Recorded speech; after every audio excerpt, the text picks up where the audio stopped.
look. There's some speculation about what I might be doing in 2020 beyond fair fight and fair count. I have no control over that. But in 2021, I would like to have a job. I would like for there to be someone sitting in the White House who actually cares about our people and about the future of our country. I want to make certain that every person who wanted to vote got to vote. I want us to not be a nation of fear, but a nation that once again holds to our moral core and our obligations to be leaders and to care about those who have less than and those who are afraid of. In 2021, I want to be ready to remove the current governor of Georgia to replace him with someone who is better, faster, stronger, smarter.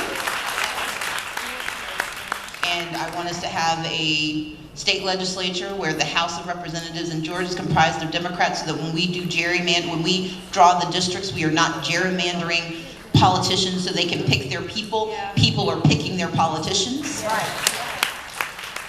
I want there to be a full count where every person in Georgia stood up and said, give me my money. And everyone in the country says, it's mine, this is my country, and you can't take it from me, and you can't push me out of it.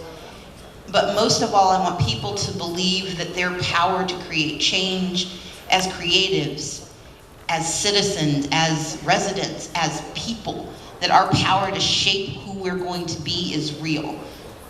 The South is undergoing an extraordinary transformation. By the end of the 2020s, Georgia will be a majority minority state, and it will be the first state in the nation since Reconstruction where African Americans comprise the majority of the minority.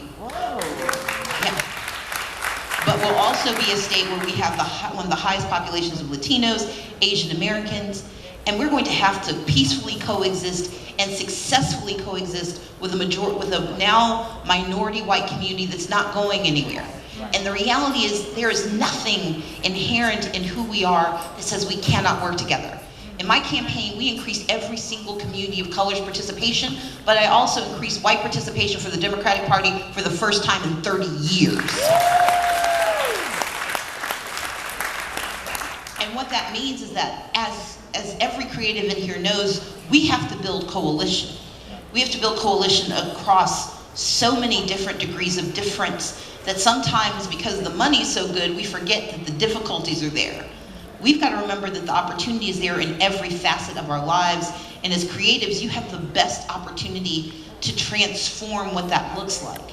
To say that what we can do together for commerce and for creativity, we can do together for our collective good. And so, in my mind, 2021 is a year where we are moving forward together because we recognize that our collective power is enough to stop the abomination that has happened to us now from ever happening again.